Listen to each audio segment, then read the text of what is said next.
Boa noite, 17 de agosto de 2021, aqui pelo Seixá, começando a nossa live. Oi mãe, oi Laís, oi Fernanda do Hospital da Luz, oi Mari, né? Boa noite Mari da Tua Mania de Mauá, boa noite. Bem, hoje oi Sanzinha, o nosso convidado de hoje é um convidado muito bacana, estou muito feliz que ele tá vindo aqui. É um médico amigo meu, mas ele está tendo uma certa dificuldade para estar entrando. O João que está falando aí, boa noite. João Negromonte aí, nosso jornalista. Agradecer o portal por ter postado a minha marca. Imagina, tamo junto, Will Dog. Tá ajudando, né, o Ricardo a entrar. Então um pouquinho de paciência, porque vale muito a pena a conversa de hoje, né? Em outros momentos eu já falei, né, que a gente sempre tem que procurar, né, pessoas inspiradoras. Wagner Puga, oi Wagner, tudo bom, Puguinha? E esse é um cara que me inspira muito dentro desse universo do uso medicinal da cannabis, né? E a gente hoje vocês vão entender o porquê disso. Enquanto isso, se alguém tiver alguma pergunta, alguma coisa, estamos aqui. A gente podia começar falando um resumo das matérias de hoje. Mas se alguém quiser fazer alguma pergunta, estou à disposição. João, você tem aí as matérias de hoje para a gente discutindo? Tenho sim. O João já está me passando. Vertebralis, Ricardo Ferreira. A Vertebralis, opa, ver solicitação. Oi, Bruno. Acho que agora vai dar certo. Mas nem parece a gravata hoje, hein? Ricardo. Boa noite, boa noite. Boa noite. Deixa eu pôr meu fone aqui. Desculpa aí que estou enrolado, que é a primeira vez que eu uso esse aplicativo na vida. Por incrível que Imagina. pareça. Cara, eu acabei de descobrir que se eu não coloco o fone antes, eu não consigo colocar agora. Deixa eu ver se é isso.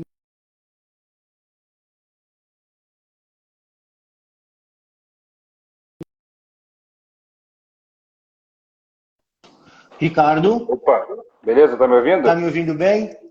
Tô ouvindo. Perfeitamente.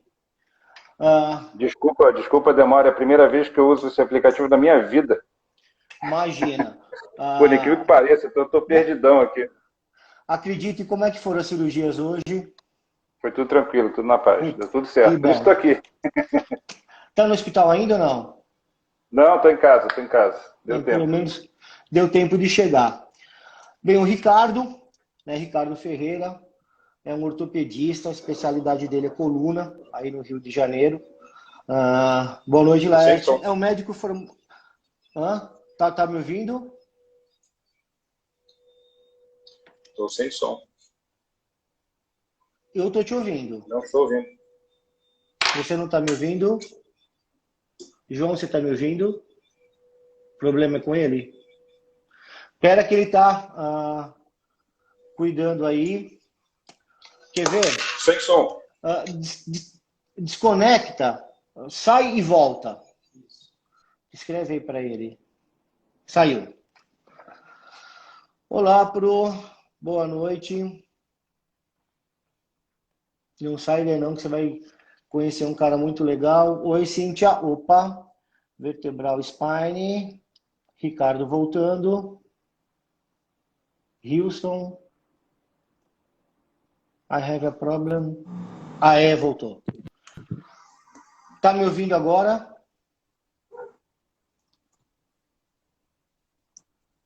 Ricardo, está me ouvindo? Continua sem som. Se ele não me escuta, não adianta eu falar. Escreve aí para ele, melhor. Voltou o som. Por algum motivo eu fiquei sem som. Não, perfeito, voltou. Não sei se foi culpa minha aqui. Não. Cara, internet é a casa do capeta. Ricardo, onde que você fez residência? No Fundão, na FRJ. Então, você é formado no FRJ, fez residência no FRJ. Eu sou da casa. E coluna, você fez por lá também? Eu fiz por lá. Fiz lá também. Vocês Há tiveram que me quantos aguentar anos todos esses anos. Há quantos Não, na anos verdade, que assim, você está na minha época não existia. Estava começando a ter os R4s, né? A ter as subespecialidades da coluna. Se eu não me engano, só tinha só o de Ribeirão Preto, só o do Elton Defino, né? O professor Elton que estava cadastrado. O de Curitiba estava começando lá do Viale. E não existia nenhum R4 cadastrado ainda, né? Então, eu fiz estágio, né, aqui no Brasil, na FRJ. Fiquei lá total de 5 anos como estagiário. E depois disso, eu consegui minha alforria indo para fora. Consegui a bolsa da Osculap, de uma empresa de implantes, né, e material médico bem conhecida na Alemanha.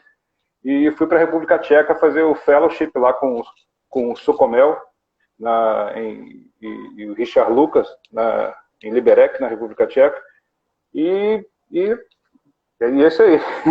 Aí foi minha formação em coluna, né? Depois disso, fui fazer formação em dor e fiz a pós do INCA e segui nisso aí. Já tem 10 anos que eu faço dor também, né? Como especialidade. E não tem como em coluna, né, ter uma especialização tão boa como você teve. Né? O Elton, né, eu fiz residência de neurocirurgia em Ribeirão Preto, na Santa Casa, então tive a oportunidade de conhecer o Elton lá, Elton é na fantástico, USP. né? Fantástico, entendeu? Ortopedista como você de 2 mãos direitas. Mas aí, olha só, né? Então a primeira pergunta, já vou fazer aqui uma brincadeira. Você é formado no FRJ, né, uma Universidade Federal do Rio de Janeiro, e você trabalha, é um dos principais médicos prescritores do uso medicinal da cannabis. Né? Então, ouvindo assim a primeira vez, já faz uma ligação fácil, né, da Universidade Federal do Rio de Janeiro e o uso de cannabis, quando na verdade, né, você nunca teve um contato social com a planta. O que foi que te motivou, né, e como é que você foi atrás desse uso medicinal da cannabis? Eu até tive um contato social e foi terrível, né? Eu tive uma experiência muito ruim, assim, quando eu estava já terminando a faculdade, assim, lá para o pré-internato, né? Eu frustrado, e que uma ex-namorada, na época, que depois virou minha ex-mulher atualmente, ela falou comigo: poxa, todo mundo na faculdade usa, todo mundo já experimentou, só nós que somos os caretas da turma, a gente tem que experimentar de alguma forma. E aí a gente conseguiu, né, com um amigo, uma amiga, né, que usava mais, assim, que já usava com o namorado, já tinha uma experiência maior, dela ir com a gente experimentar na minha casa, assim, né, e foi uma experiência muito ruim, né, tive um surto paranoico muito importante, né, eu lembro claramente do surto que eu tive, da experiência que eu tive, um persecutório mesmo, eu lembro claramente da imagem da minha avó batendo na minha porta para pegar roupa suja para lavar. E assim, minha avó nunca foi na minha casa pegar roupa suja para lavar, mas essa foi a imagem que eu tive na minha mente, assim. E assim, acho que muito mais pela repressão mesmo, né? Eu sempre fui criado num ambiente altamente proibicionista, né? A minha mãe, ela atualmente está aposentada, mas era promotora de justiça, né, aqui no Rio de Janeiro, e participei de campanhas antidrogas, né? Aquele Just Say No do consulado americano, visitava colégio, dançando, cantando musiquinha, entendeu? Quando era moleque, assim. E tinha uma repressão muito grande. Eu pensava muito mal a respeito não só de droga, mas também de álcool também. Isso me afastou muito também do consumo de álcool na juventude, né? Por ter esse ambiente repressivo, assim.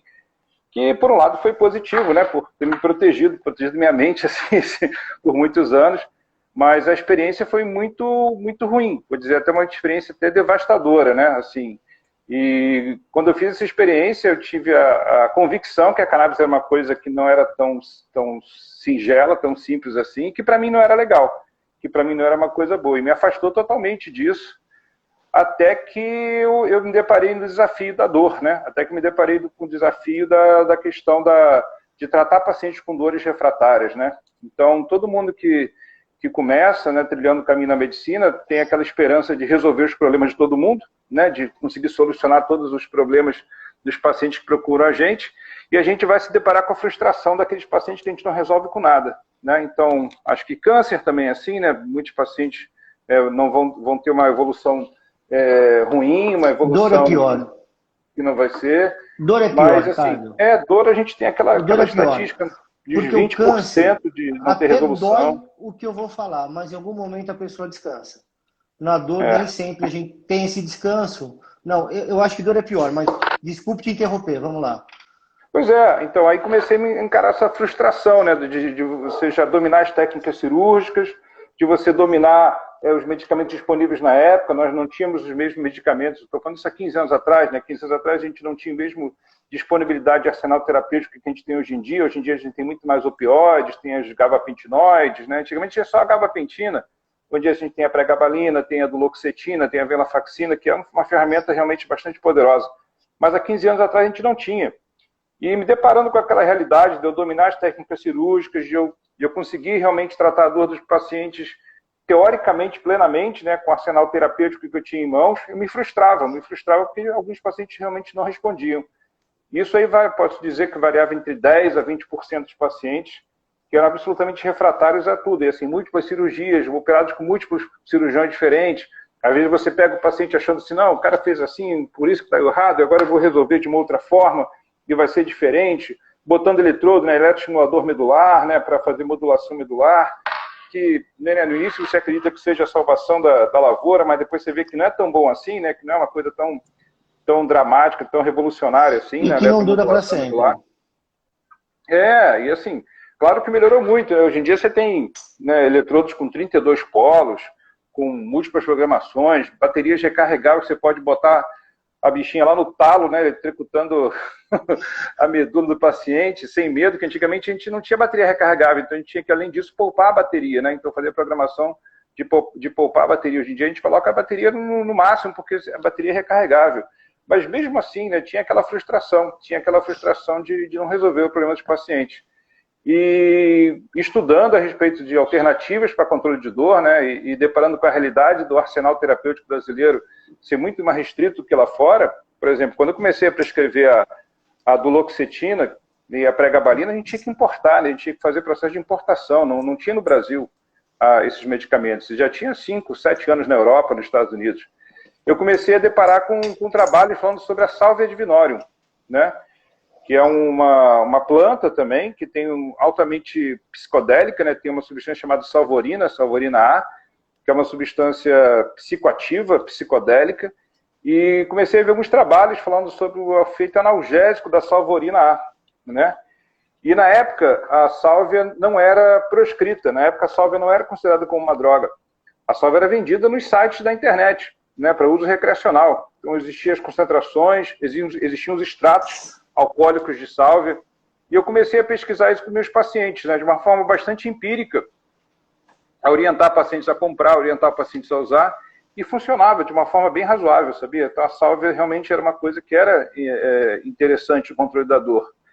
Mas eu não lembro qual foi o ano, se foi 2010 ou 2009, a sálvia foi rotulada como proscrita também. Foi classificada na mesma classe que cocaína, que maconha, como substância proibida, e aí passou a ser um crime igual. Passou a ser um crime, né, você comprar, portar, trazer contigo, doar, mesmo que seja de graça para outra pessoa, da mesma forma qualquer substância proibida no Brasil.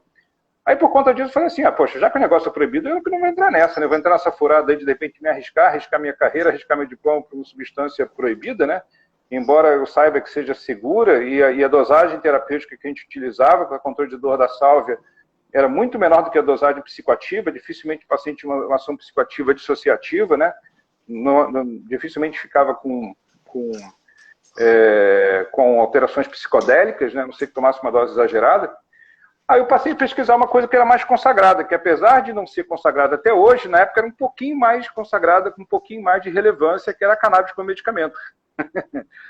Mas então, isso aí... no Brasil, quando você estava fazendo a tua formação em cirurgia de coluna, fora do país, você já teve contato com o uso medicinal da cannabis ou não? Não, nem pensava nisso.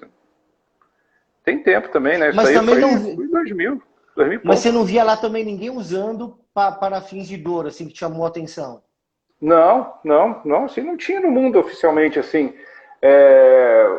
Os relatos, a coisa se sedimentou primeiro no Colorado, né? E e na Califórnia, e são coisas que vieram muito depois disso, muito depois. É claro que já existia já o uso já de uma forma empírica, de uma forma tradicional da cannabis como medicamento, como tratamento para controle de dores, diversos sintomas. É lógico que já existia isso, que já faz parte da cultura humana, né?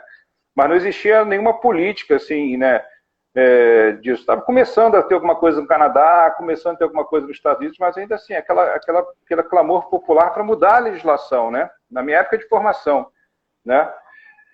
Já em 2015, quando a gente teve a possibilidade de prescrever aqui no Brasil, a coisa já estava muito adiantada. Eu já tinha, né, antes mesmo de ter a autorização aqui no Brasil para fazer importação, uma quantidade grande de pacientes que já utilizavam, né, através de associações, não associações, né, através de grupos que forneciam, através de pacientes que cultivavam, tudo mais. Mesmo antes da autorização da Anvisa, já acompanhava pacientes. Não que você prescreva, tá? Mas que chega paciente no seu consultório, né, e fala assim...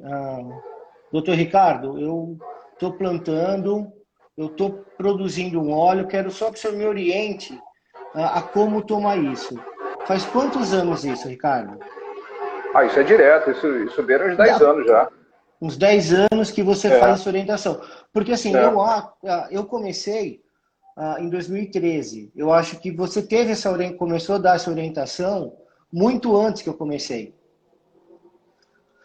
Mas isso veio justamente dessa questão da sálvia, sabe? O que me colocou na frente foi a questão da proibição da sálvia. E eu falei, poxa, já que o negócio é proscrito, não tem sentido, né? Porque... Mas você chegou a fazer algum curso fora do país de extração, de cultivo, alguma coisa? Eu fiz o curso, eu fui para o Colorado assim que o Colorado liberou o uso medicinal, né? Não lembro que ano que foi, mas assim que abriu o primeiro dispensário no Colorado, eu estava lá no mesmo mês que abriu o primeiro dispensário no Colorado. Não sei se foi 2012, 2010, por aí. Foi o primeiro dispensário do Colorado, eu estava lá, porque já estava acompanhando isso aqui no Brasil, já tinha interesse nisso aqui no Brasil, já acompanhava pacientes fazendo isso no Brasil. E logo que eu estava lá, eu participei de curso de extração lá, né, mas era uma coisa muito artesanal ainda, era o pessoal que estava começando a produzir, ensinando para outras pessoas e tudo mais, mas era curso pago, tinha que pagar para fazer o curso e tudo mais, fiz o primeiro curso de extração lá. Depois eu fui para Amsterdã, eu fiz lá, lá em Auckland, né, na Califórnia, fiz os cursos lá de Amsterdã, de extração, de produção, de cultivo, né? E participei também, eu participei também com o pessoal da Bedrocan, né? Fiz o curso também da Bedrocan, que é chamado Masterclass da Bedrocan. E assim, eu não consigo precisar para o ano que foi, mas acho que o Bedrocan foi 2015 que eu fiz o curso lá. E uma forma que eu utilizava para aprender sobre cannabis eram as Cannabis Cups, né? Eram as feiras de cannabis recreacionais, tanto da Amsterdã quanto também dos Estados Unidos. Algumas eram Medical Cannabis Cup, né? Quando ainda não tinha a possibilidade de ter o uso adulto, né? Como na Califórnia, mesmo no Colorado, tinha que ter a prescrição, e eu ia lá, colegas, conseguia a prescrição e conseguia a carteira, me certificava como paciente lá, e visitava essas feiras e conhecia colegas e captava informação. Né? Então, assim, muito da informação que eu trago foi do uso recreacional, do uso adulto, né? Mas isso que você pegou nessas feiras, porque depois daquela experiência que você teve, né, te afastou completamente da planta de forma inalatória. Não, mas essa experiência, mas essa experiência que eu tive foi nos anos 90, né? Foi quando eu estava na faculdade. Entendeu? Então, assim, dos anos 90 até... Acho que deve ter sido 96, 97, que eu tive essa experiência pessoal, né? Que foi ruim. Mas essa questão já de ir para a Cannabis Cup e tudo mais, isso aí já foi em 2010, né? Por aí, assim, já foi bem 10 anos depois, pelo menos, assim. Bem, muito mais de 10 anos depois, mais de uma década.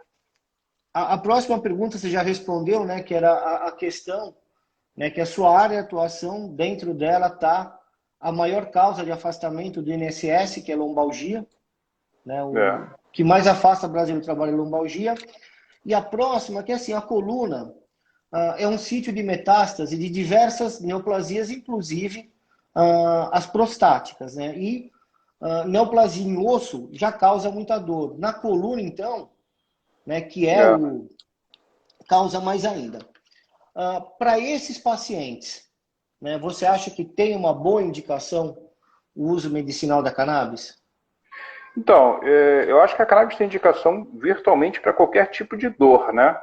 Então, a princípio, a cannabis, assim como um opioide, assim como um analgésico, como a dipirona, pode ter indicação para dor de qualquer tipo de natureza de dor. A questão da cannabis é que a gente reserva, eu particularmente reservo para pacientes que tenham dores refratárias, quer dizer, dores que não respondam aos tratamentos vigentes, os tratamentos convencionais, por uma questão principalmente de custo, né? De custo e acesso. Porque, invariavelmente, né, mesmo que você utilize um extrato artesanal, mesmo que você utilize um extrato que tem algum benefício por trás dele, de ter um custo mais barato, é caro, né? É um tratamento caro. É um tratamento que vai impactar no orçamento das pessoas.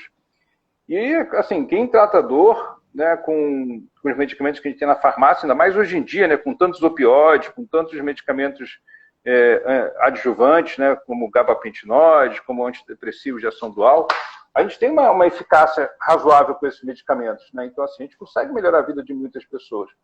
Então, assim, eu acho que não é que a cannabis seja uma bala de prata, né, que quando você não tem mais alternativa nenhuma, você utiliza ela.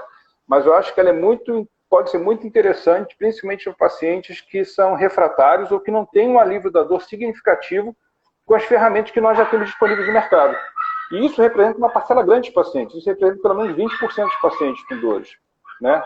Então, assim, não é todo paciente que eu oriento, mas aqueles pacientes que têm uma refratariedade aos tratamentos convencionais, sim. E tem uma outra classe de pacientes, né, que são os pacientes refratários aos tratamentos convencionais. Então, a gente cada vez mais pega aqueles pacientes e fala assim, doutor, eu já tomei alguns remédios na minha vida, e os remédios já me fizeram mal, eu não quero tomar remédio da alopatia, eu quero tentar uma alternativa mais natural, porque eu pesquisei, porque eu sou favorável a isso. Então, para esse paciente também que quer fazer uso da cannabis, né, por algum motivo, interesse pessoal, de achar que ali ajuda ele, eu não vou ser contra esse paciente também. Entendeu? Eu não acho que a gente, como médico, tem que ser um ditador e falar assim, não, a gente tem que tentar isso, para depois indicar aquilo. Não, de maneira nenhuma.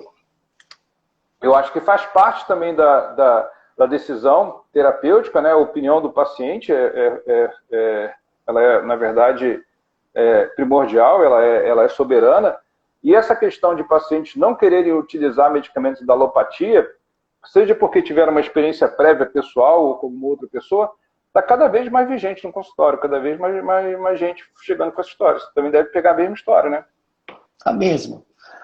E para tratamento de dor, assim, igual desse paciente fictício aí com meta na coluna, o THC, ele é um canabinoide importante ou fundamental? Ele é importante. Assim, a gente, desde o início, né, aqui no Brasil, a gente primeiro não tinha acesso ao CBD, tinha acesso só ao THC de uma forma artesanal. Depois começaram a chegar os CBDs, né? E mais recentemente a gente tem acesso tanto ao CBD quanto ao THC, de uma forma um pouco mais ampla que no passado, né? Muito longe do que a gente tem acesso fora do Brasil, que eles têm acesso fora do Brasil, nos Estados Unidos e Canadá principalmente. Mas a gente tem acesso aqui a algumas formulações, né, tanto importados como produtos artesanais de boa qualidade, produzidos por algumas associações, ou né, o mesmo os CBDs que são importados, até o produto que tem na farmácia, né, a gente tem tanto um produto com CBD quanto produto CBD e THC nas distribuidoras, né, que é um spray, né, que você sabe qual que é. Então, assim, a gente tem hoje em dia uma flexibilidade em relação à molécula muito maior do que no passado, né? E a gente passou por um aprendizado, né? A gente, estou falando, não eu, né, em terceira pessoa, mas sim a classe médica que trata dor crônica. E vários pacientes que utilizam CBD melhoram, né? Então, tem pessoas que utilizam CBD e melhoram, né? Tem pessoas que têm dor crônica e usam CBD e conseguem ter um alívio da dor importante, conseguem ter melhora da performance, conseguem ter melhora da qualidade de vida. E, por outro lado, é inquestionável que o CBD é mais seguro do que o THC, né? Porque, do ponto de vista psicoativo, ele não gera psicoatividade dissociativa, né? Ele não gera alteração de comportamento, não gera o que eu tive lá atrás, né? Que foi a questão da paranoia, a questão de ansiedade. Então, ele é uma molécula, do ponto de vista terapêutico, mais seguro que o THC. Então, eu acho que o CBD ainda tem um espaço grande para o controle da dor. Não que o CBD seja melhor do que o THC em relação ao controle da dor. Talvez o THC seja realmente mais potente para a maioria das pessoas do que o CBD. Mas, por outro lado, como tem esse potencial de ajudar as pessoas, e ele, do ponto de vista de segurança, é mais seguro do que o THC, eu prefiro tentar inicialmente o CBD. né? Não que o CBD vai ser a solução, não que o CBD vai ajudar realmente aquela pessoa, mas tem o poder de poder ajudar, tem a possibilidade de ajudar essa pessoa. Uma vez que ajude o CBD, a gente vai titulando a dose, né? Vai aumentando progressivamente até o paciente perceber uma melhora significativa. Quando percebeu essa melhora, ele mantém essa utilização do CBD, e quando não tem a melhora, a gente tem ainda um plano B, tem ainda mais uma possibilidade, né, de fazer uma outra molécula como preponderante, como principal, que é o THC. E também tem outra coisa também que cada vez mais eu tenho utilizado o CBD como modulador da ação psicoativa do THC. Então a gente sabe que o CBD ele compete, né, a nível do receptor CB1, né, com o THC, e tem paciente que realmente tem uma ação analgésica interessante com o THC, mas que ao mesmo tempo tem efeito psicoativo que não é tolerável para esse paciente. Seja confusão mental, seja ansiedade, seja paranoia, seja uma fome insaciável, né, aquela questão do cara querer comer sem fim, né, a famosa larica, né? E o CBD, ele tem se mostrado um potente antídoto para essa psicoatividade relacionada ao THC. Então, a gente consegue fazer com que o paciente que inicialmente tem usado o THC e não tenha ajudado na dor, mas a psicoatividade atrapalha a continuidade do tratamento, que ele possa continuar o tratamento dele utilizando o CBD em paralelo ao THC. Eu acho que você é uma das maiores autoridades no que se compete a canabinoides, então eu vou te falar a minha opinião, você me fala se te faz sentido ou não. Eu acho que o CBD, ele é um importante analgésico, até porque ele tem uma ligação com receptores vaniloides. Eu acho que essa ligação com os vaniloides explica já de cara a ação analgésica do CBD, pelo menos uma delas. Mas eu acho que o THC, ele faz a dissociação da dor e do sofrimento. Que a gente olha assim na definição da IASPEN, por exemplo, né, coloca IASPEN para que o órgão internacional para estudos da dor. Né? Eu e o Ricardo, por exemplo, nós estamos na comissão, né, de cannabis dentro da Sociedade Brasileira de Estudos da Dor, que é ligado a essa IASP. E ela dá a definição de dor e ela coloca dor e sofrimento como algo assim indissolúvel. Então eu acho que o THC ele ajuda, né, em fazer essa dissociação. Por isso que muitas vezes a gente usa o EVN não mudou tanto, mas você faz a escala de qualidade de vida, mudou muito quando você introduz um pouco de THC. Mas isso assim, não é uma coisa baseada em estudo nenhum, a experiência que eu tenho de consultório. Te faz sentido isso? Faz sentido total, principalmente aqueles pacientes com dores muito graves, né? Porque quando a gente fala dor crônica, a gente está falando só que é uma dor que está durando muito tempo, que está durando um intervalo maior do que 3 a 6 meses. Ok? Certo. Tem dor crônica, que é uma dor que dá para você levar, né, que te incomoda, mas você consegue ver a sua vida. E tem o extremo, aquela dor que a pessoa não consegue levantar da cama. Aquela dor que normalmente é esse paciente que vem parar na nossa mão. Também, né? A gente pega muito paciente assim, né, com extremo sofrimento e tudo mais. Essa questão do extremo sofrimento, né, a dor oncológica, né, participa muito disso, né? Tem até o conceito da dor total, que é justamente isso que você falou, né? Que é a dor que ultrapassa a questão da sensação em si e todo o sofrimento que ela envolve, né? Que é relativamente comum em paciente com câncer, principalmente nas fases mais avançadas do câncer, na dor oncológica bem avançada. E justamente isso que você falou. Muitas vezes o objetivo vai além da questão do controle da dor e às vezes a gente deixa de lado o controle da dor pela dissociação da realidade, né? Uma pessoa está tão sofrendo tanto que de repente você dá para ela uma alteração de percepção, uma alteração de consciência, uma alteração da realidade, pode ser o que falta para ela sair daquele martírio, né? Daquela paranoia do sofrimento. Isso é realmente uma verdade. Mas quando a gente fala de dor crônica no dia a dia, né, a gente tem todo um espectro, né? Um espectro desde dessa dor assim, que incomoda a pessoa, que atrapalha ela, mas que ela continua produzindo, continua trabalhando, continua se exercitando, continua fazendo tudo, mas tem uma maldita da dor nela que está perturbando a vida dela, às vezes por anos, às vezes por meses. E tem a dor que realmente é uma dor que devastadora, né? Uma dor que realmente não deixa a pessoa fazer nada da vida dela, que a dor vira o centro da vida dela. Aí, para isso, realmente, a dissociação do THC pode ser muito importante, sim, além do controle da dor.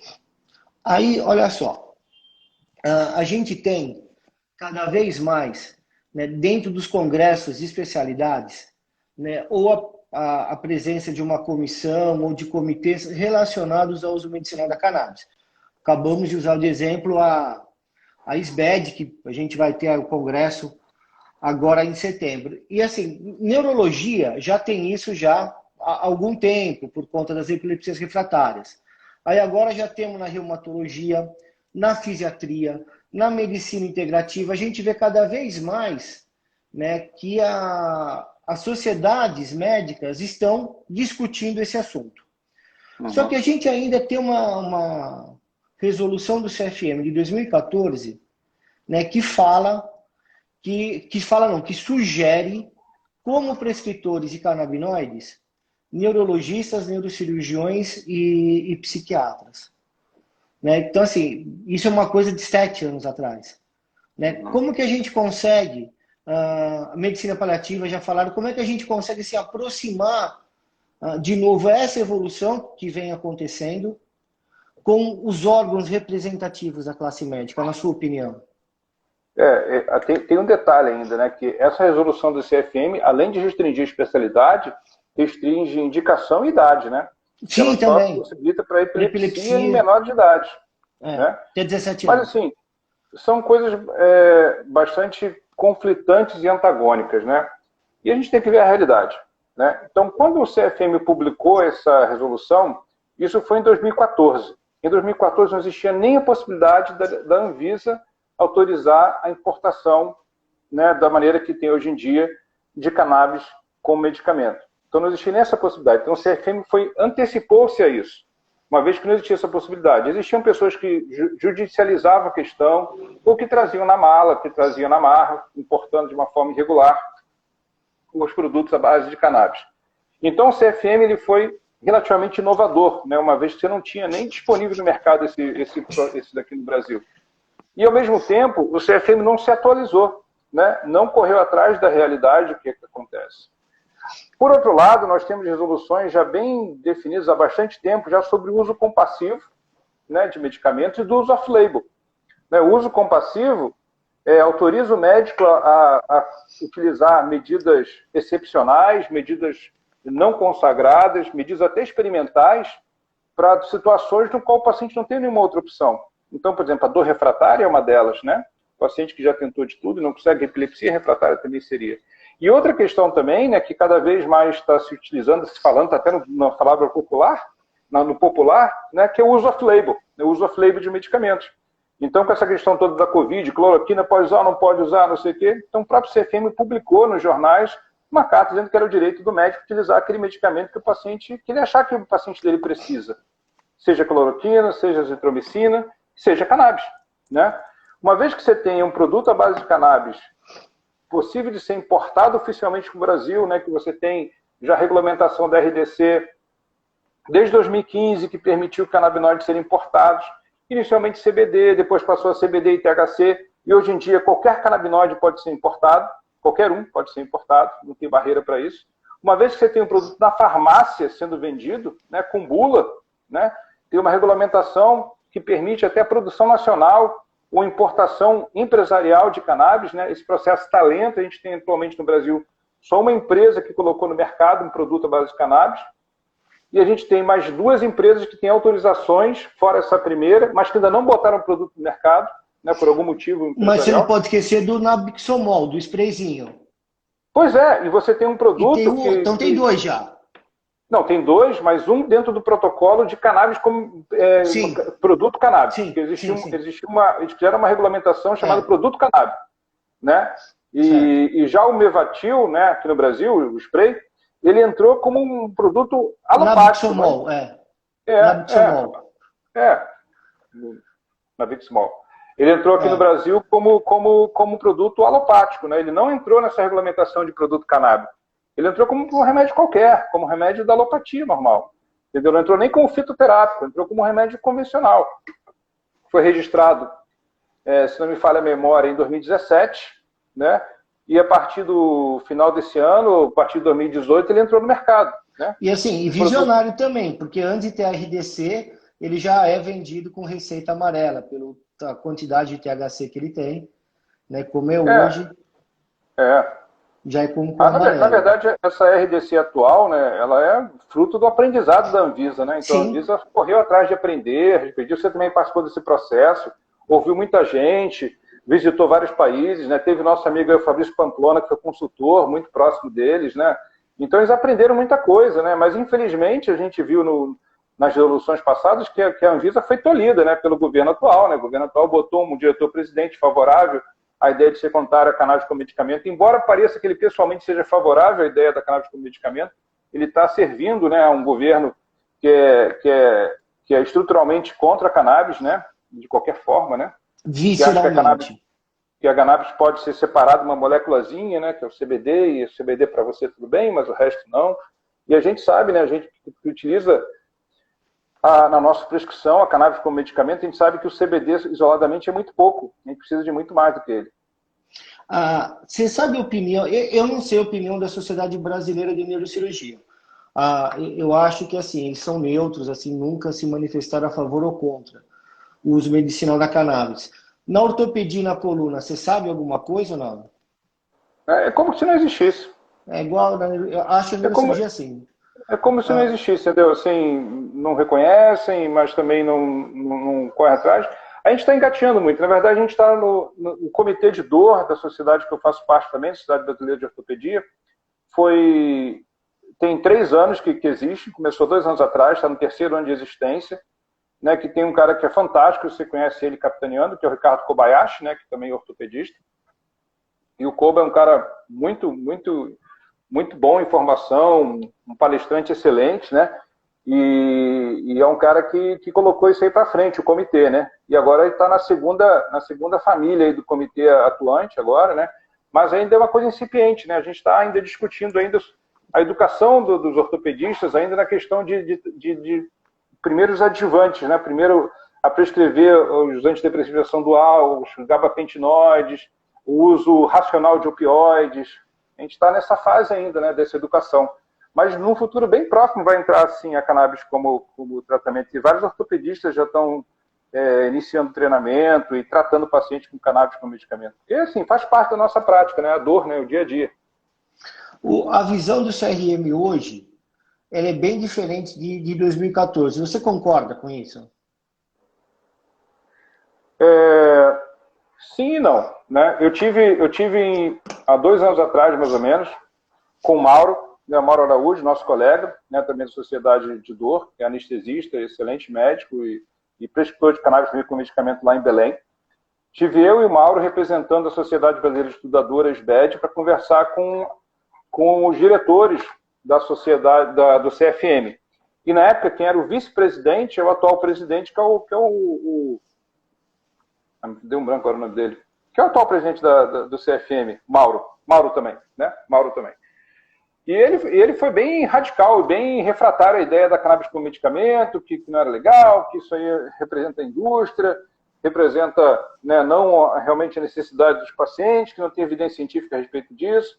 Tanto é que eles lançaram aquele decálogo, né, há um tempo atrás, e não se moveram em relação a fazer alguma coisa a respeito disso, né? Por outro lado, eles também não geram muita repressão, né? Então, assim, se eles quisessem reprimir, reprimiram a gente, né? Que notoriamente são prescritores, que notoriamente estão participando de vários eventos e falando a respeito disso. Mas eu acho que quem fala sobre isso de uma forma responsável, de uma forma realística, né? Não vendendo como se fosse, né, uma coisa mágica, uma quimera, uma resolução para tudo, né? Eu acho que eles protegem, quer dizer, que eles não correm atrás a respeito disso, porque vem uma racionalidade na prescrição. E o caminho é esse, né? O caminho de prescrição, seja de cirurgia, seja de procedimentos, seja de medicamentos, é racionalidade, né? Você indicar de uma forma consciente, objetiva e sabendo por quê, e acompanhando o paciente, né? Não de uma forma indiscriminada, né? Você assistiu um filme legal, não assistiu? Eu assisti e participei, né? Então, eu queria te perguntar, né? Que tem alguns momentos que aparecem 2 médicos. Um psiquiatra que faz a prescrição e um outro médico, né? Que para mim dava uma impressão que pela filmagem, assim, era meio que um cientista maluco, que esse médico não aparece. Eu ia te perguntar se você conhece esse médico que não aparece. É claro, né? Mas assim, tem que ter também a questão do contexto do momento, né? Então, naquele momento... Então, né, por isso que eu estou te perguntando se você acha que o CRM mudou, né? Porque assim, nem todo mundo sabe quem é esse médico que aparece lá. Que a pergunta era se você conhece esse médico, o porquê ele não apareceu e se hoje ele apareceria. Eu conheço, sim. Não apareceu por uma questão de ser proibido na época, né? Tanto a prescrição quanto o acompanhamento, quanto qualquer tipo de suporte aquilo ali poderia ser encarado em vários crimes, né, diferentes daquela época, e hoje em dia não seria mais, entendeu? Então hoje em dia poderia, né, falar muitas das coisas que foram faladas ali, Então você pode mas falar que é um assim, médico que não aparece, quer dizer, aparece a voz, mas não aparece no ilegal. Quem que é o é, médico? quem é? Você. Pode ser. Não, porque assim, eu já comentei isso com algumas pessoas, você imagina que é o Ricardo. É o Ricardo. Né? É, E aí, quando eu falo isso, eu falo assim, olha, e para você ver como a coisa tá diferente, né? O contexto do momento era diferente, no ilegal, ele não pôde aparecer. Compensação, tem um curta chamado Repenseador dos Outros, que é um cara que fez uma cirurgia de Chiari, acho que foi Chiari, não uhum, foi?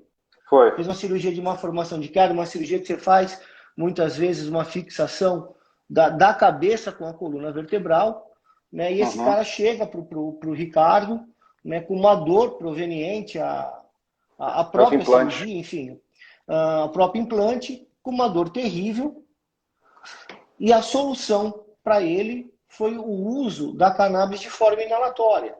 É, Né? Mas é um caso e, assim, super de exceção, mas que teve, assim, quem quiser assista. É muito é, bacana para ver a história desse rapaz, de uma a família história, muito religiosa, é muito bacana. é a história do Otto, né, que é um paciente que sempre foi totalmente refratário a cannabis, do uso recreacional, nunca tinha feito uso da cannabis previamente. É um paciente que tinha uma síndrome de cárie, foi operado e alguns parafusos ficaram dentro do forame, né, por via posterior e ficaram encostando nas raízes cervicais. Ele tinha uma dor absurda, absurda, relacionada ao implante. A primeira abordagem dele não foi a cannabis, a primeira abordagem dele foi a retirada dos implantes. Então eu fiz a retirada dos implantes dele, já estava consolidado, né, tal. Fiz a retirada, se não me engano, eu não retirei os implantes todos, eu retirei os implantes que estavam em contato ali com um lado que estava em contato com as raízes, né, cervicais. E após o procedimento, ele melhorou a dor dele parcialmente, mas continuou com um componente neuropático muito forte, né, quer dizer, Já além tinha da lesão dor, do nervo, né? tinha lesão no nervo, já tinha pelo menos implante há 4, 5 anos, né, ele tinha uma dor irradiada muito importante, com dormência, com alteração de sensibilidade, e utilizou várias medicações que a gente utiliza tradicionalmente. O que ajudava ele um pouco era a buprenorfina transdérmica, né, um opioide de forma transdérmica, mas mesmo assim tinha uma qualidade de vida muito ruim mesmo.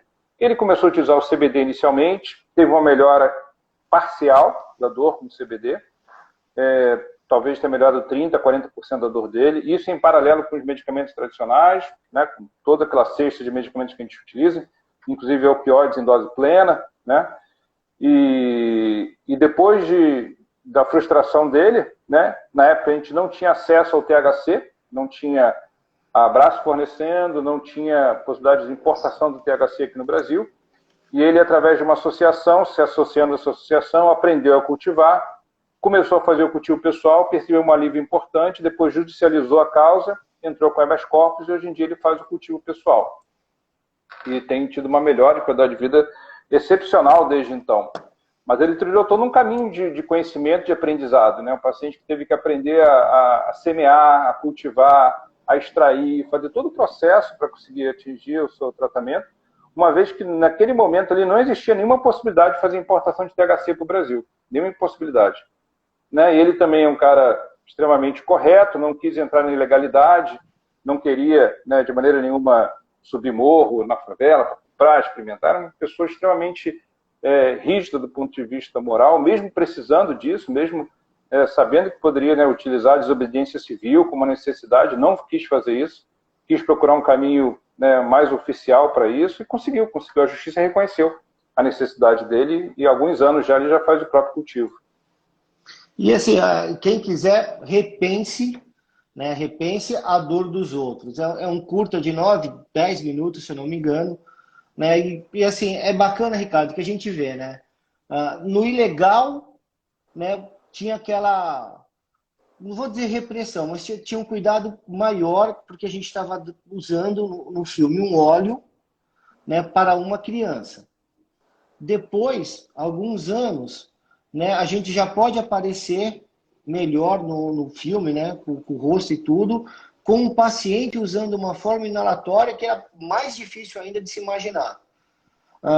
E agora, né, CBD para atleta. Né? Então a gente saiu da criança doente e fomos para o jovem saudável. Né? A utilização de CBD hoje pode ser usado à vontade, né? É o VADA zero. Né?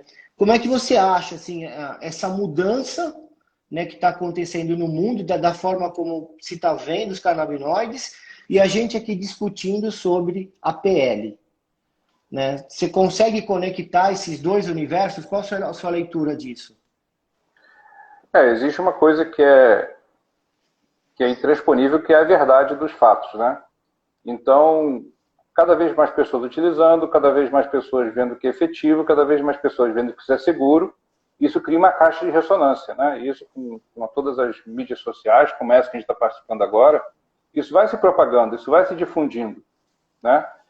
E se as pessoas estão utilizando, não é porque é uma questão de moda, é uma questão que é efetivo, né? Sabe-se que nos esportes tradicionais, os esportes profissionais americanos, a utilização da cannabis já é uma coisa muito frequente, né? Então, no futebol americano, no beisebol e no basquete, né, já existia uma história desde os anos 70 de atletas muito famosos, que utilizavam cannabis em vestiários, que utilizavam cannabis no treinamento.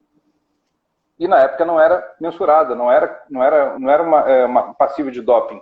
Então não era questionado se podia ou não utilizar. Eles simplesmente utilizavam e percebiam que melhorava a performance dele, diminuía o número de lesões, diminuía o número de quantidades de estresse pós-jogo, né? De uma recuperação muscular ser muito melhor. Depois, mais recentemente, né, mais testes foram criados na detecção de canabinoides, principalmente no sangue, né? E passou a ser banida a utilização de qualquer composto à base de cannabis nas ligas americanas também. Só que mais recentemente, vários atletas foram pegos, foram punidos, foram afastados, e teve uma mudança na questão da própria sociedade americana em relação à percepção do risco da cannabis, e com isso passou a ser tolerado de uma forma muito ampla, né, a utilização de cannabis nos esportes profissionais americanos. Passou a ser tolerado como? Passou a ser tolerado não sendo mais checado. Então, hoje em dia, todas as grandes ligas americanas, de basquete, futebol americano, de beisebol, não checam mais os canabinoides no sangue, não investigam mais canabinoides no sangue. Então, colocam uma substância como qualquer outra, não querem saber se a pessoa utiliza ou não.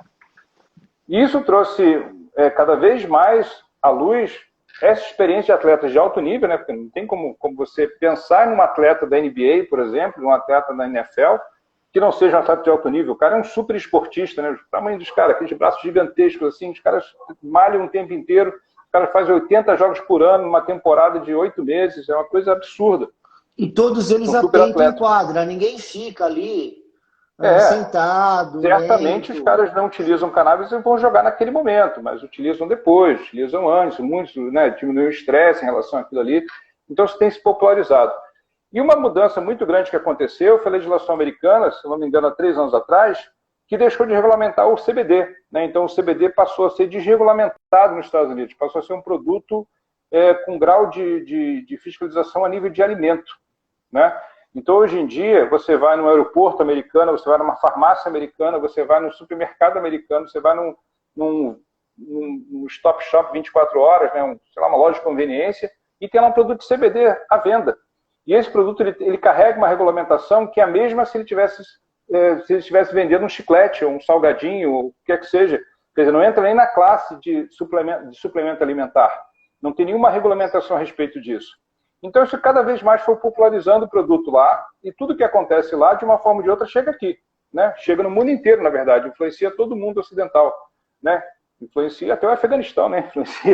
Os caras lá estão brigando por causa dessa influência, justamente, os caras estão banindo lá quem tem essa influência, no Talibã é contra justamente essa influência, porque é uma influência mundial. Então, tem se percebido isso, o benefício do canabidiol, não só na questão da dor, mas principalmente na questão do estresse pós-exercício, né?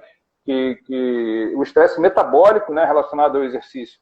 Então, todo exercício em alto desempenho, né, todo atleta que trabalha ao extremo, que leva o seu corpo ao extremo, gera um estresse oxidativo, né, que é um acúmulo de ácidos, acúmulo de radicais livres relacionados à própria necessidade metabólica aumentada, então ele tem que respirar muito, tem que trocar muito oxigênio, e essa troca de oxigênio leva à formação de radicais livres. Finalmente, nosso metabolismo basal gira em torno de 3 a 5% do oxigênio que é respirado, enquanto um atleta de alto desempenho, essa quantidade vai lá em cima. Então o cara fica cheio de radical livre, ele fica literalmente todo inflamado, né? Essa inflamação pode trazer consequências para ele em relação à performance, né? Tem uma performance menor do que ele poderia ter, porque ele está inflamado. A inflamação gera dor, gera lesão tecidual, aumenta o risco de lesões inflamatórias tendíneas, né? De rupturas tendíneas ou inflamações tendíneas e musculares. E, além disso, compromete a longevidade do atleta, né? Porque a gente sabe que os radicais livres eles têm uma predileção por lesão vascular. Então, o atleta de alto desempenho, né, quando chega lá nos 50, 60 anos, tem um índice de risco cardíaco, de infarto, de doenças coronarianas, né, de angina e tudo mais, muitas vezes maior do que uma pessoa sedentária, por incrível que pareça, né? Então, essa questão do pós-treino, né, do estresse oxidativo e tudo mais, está entrando na voga agora a questão da cannabis, principalmente o CBD, nesse sentido, por ter demonstrado na prática, não tanto do ponto de vista científico, teórico, mas na prática, empiricamente na prática dos atletas, como um ganho de performance e uma melhor de qualidade de vida. Perfeito. Mas acho que isso daí poderia servir, né, para ajudar, né, tanto o nosso governo quanto... Porque nós estamos parecendo a Venezuela. Acho que a Venezuela e a Bolívia que é contra o plantio de cannabis, né? Você vê que o mundo inteiro está avançando nisso, Ricardo, e a gente continua parado. Sem dúvida, né? O PL justamente fala sobre isso, né? Tem várias críticas em relação ao PL, né? Principalmente porque coloca como uma atividade empresarial de alto nível, né? Uma atividade muito restrita, muito regulada, né? Então colocam verdadeiros bunkers, né, para fazer o cultivo de cannabis, com uma regra de segurança muito, muito, muito elevada, né? Principalmente quando o THC é uma molécula dominante, né? Ou tem mais que 0,3, 0,2%. Agora, sem dúvida, né? A gente precisa da cannabis como medicamento, diversas apresentações, diversas empresas, diversas formas. Seria muito, muito interessante ter a liberdade para cultivo individual, que as pessoas façam cultivo também. Seria muito interessante ter um sistema próximo do que acontece no Canadá, né? Uma regulamentação próxima ao que tem no Canadá. É uma regulamentação bem interessante, com algumas críticas também locais, mas que de uma forma bem razoável funciona, né? Porque respeita todo mundo, né? Tem espaço e tem mercado para todo mundo. No Canadá só tem um problema no Canadá. Não sei se você sabe disso. O Canadá ele fez uma regra um pouco estranha, que ele colocou um certo número de empresas que possam operar naquele território, naquela província. Então, até tantas empresas que podem operar nessa província. E a escolha da empresa para ser operador naquela província não é com base no mérito, nem de atingir critérios técnicos, é na base de sorteio. Então, eles fazem um sorteio, aquela empresa ali é aprovada, aquela ali vai, e a partir do momento que aquela empresa é aprovada, ela pode participar. E aqui acontece, algumas empresas que não são tão capazes assim, ou que não são tão produtivas, ou que não têm produtos tão razoáveis, com preços tão bons, assumem aquele mercado e os clientes ficam vendidos em determinadas províncias só utilizar da empresa A, empresa B, empresa C, nem sempre com um padrão tão bom. Nossa, não sabia disso não, que tinha isso no Canadá. Ricardo, você já, uma vez eu ouvi, foi um congresso que teve no Museu da Manhã, acho que no primeiro congresso que teve, né, que o Cassiano, né, em determinado momento lá, falou que a primeira versão do óleo da Abrace, né, antes de ter a Abrace, né, o óleo que ele usou para a mãe dele, onde tudo começou, né, que esse óleo tem um DNA seu. É isso mesmo? Não um DNA seu, mas tem um processo, né? O processo, como é que da extração, né? Não só com o Cassiano, mas com outras associações também, eu passava, porque eu aprendi lá fora, né? Eu fiz o curso lá fora, né? Tanto no Colorado como depois em Amsterdã.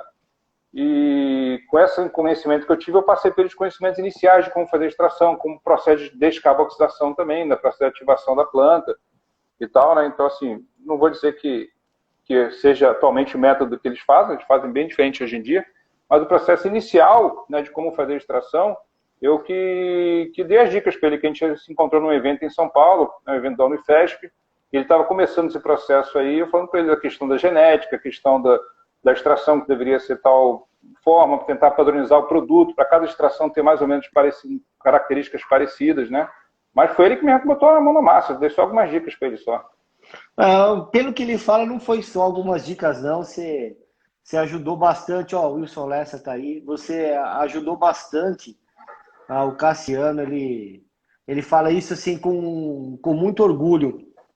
Mas, Pedro, mas nesse respeito, sentido, assim. é porque essa informação não. Deixa eu botar aqui para carregar aqui, tá acabando a bateria. Essa informação não existia, entendeu? Então, assim, ajudava nesse sentido, porque era uma informação que era oculta, não existia isso aqui.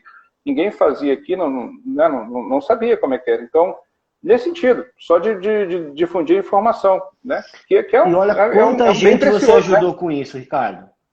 Informação é bem preciosa, é muito poderosa. Sim. A informação, né?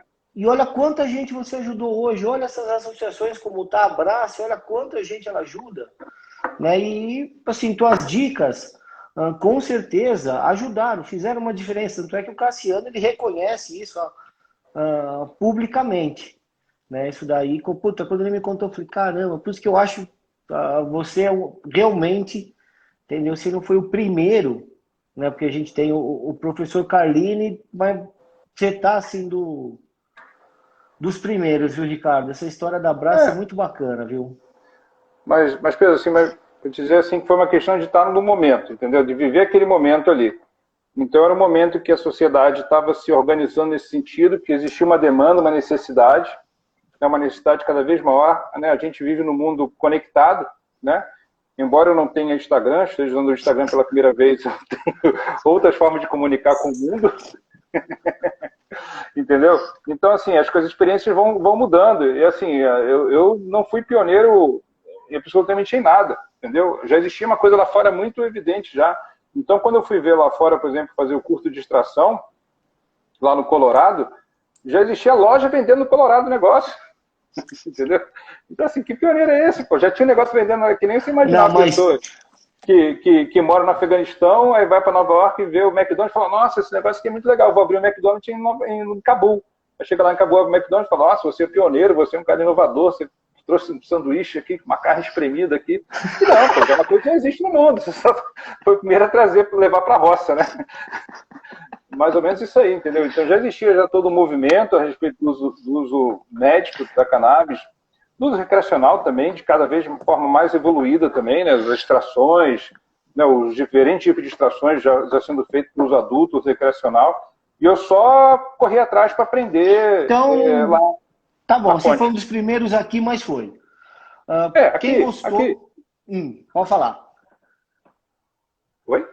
Eu ia falar que quem gostou dessa conversa, né, para procurar no Sechá, né, o Ricardo é um dos nossos colunistas, né, tem textos muito bacanas lá, então, assim, dá uma consultada lá. Ricardo, queria te agradecer em nome do Sechá, né, tanto pela disponibilidade hoje, dia cirúrgico, você se amarrando aí todo para conseguir isso. O Wilson mandando aí, né? O Sony só esqueceu de colocar o nome dele aí, mas tudo bem. E eu queria deixar esses minutos finais, Ricardo, para você mandar aí seu recado. O microfone do Sechá é seu. Obrigado, Pedro. Assim, tenho muito orgulho de ser seu amigo, de estar contigo aí também desde o início, né, quando a gente se encontrou lá na Assembleia de São Paulo. A cannabis como medicamento, embora a gente tenha sido um dos primeiros prescritores aqui no Brasil, né, o Wilson também, lá na região norte, não é uma exclusividade nossa, é uma coisa que acontece no mundo inteiro. E isso é importante acontecer em outro lugar, até para ratificar que isso existe. Não é a gente que está inventando uma história, isso já existe literatura a respeito disso. Recentemente, tive a honra de participar de um trabalho internacional, né, no qual fui um dos colaboradores, junto com o Wilson o Wellington Biggs, aqui do Brasil também, e a respeito da titulação de dose, escolha de canabinoides para tratamento de dor, né? E é uma coisa que está sendo cada vez mais publicada, tanto na ciência básica, né, explicando aquilo que você falou, por que o CBD funciona, receptor valinoide, receptores diferentes do sistema endocannabinoide, né? E pode ajudar muitas pessoas. Agora, por ser um medicamento, né, tão pouco divulgado do ponto de vista laboratorial, dos laboratórios, né, não tem uma propaganda dos laboratórios que te treinam a respeito daquela prescrição, é necessário que o médico corra atrás de informação. É necessário que o médico estude a respeito da cannabis de uma forma diferente do que ele estuda de outros medicamentos. Ele precisa entender a planta, precisa entender os processos, precisa entender como é que essa planta interage com a pessoa, que, por um lado, afasta um pouco ele de prescrever aquilo, mas, por outro lado, quando ele domina essa tecnologia, quando domina esse conhecimento, ele vai prescrever de uma forma muito mais efetiva e vai conseguir muito mais sucesso. Porque a cannabis ela não é um medicamento, ela é uma planta com substâncias químicas, dependendo da forma de que ela é extraída e dependendo da espécie, que vai interagir de forma diferente com cada ser humano. Então, tem cannabis com mais CBD, cannabis com mais THC, cannabis com mais CBN, com diferentes terpenos. E essa interação vai modificar a impressão e o resultado do tratamento. Então, esse conhecimento precisa ser buscado até um pouco antes da prescrição ou em paralelo ao início da prescrição. Então, a pessoa precisa prescrever, acompanhar seus pacientes de perto e, em paralelo a isso, ou antecipadamente a isso, e estudando a respeito da cannabis como medicamento. Mas é uma ferramenta muito gratificante como médico. Então, você que é médico e prescreve cannabis no seu consultório, você vai se deparar com histórias muito bem-sucedidas, né, de grande sucesso de pacientes que eram considerados como sem solução. Né, casos fora de possibilidade terapêutica, você vai conseguir ajudar a vida de muitas pessoas. Então, por isso, é uma ferramenta muito interessante. Ricardo, muito obrigado pela tua disponibilidade, né, pelo seu tempo aí, por tudo. Imagina. Um abraço, gente. Tchau, tchau. Valeu. Tudo de bom. Obrigado. Desculpa a enrolação aqui, não estou acostumado com essa plataforma. Fiquei perdido aqui.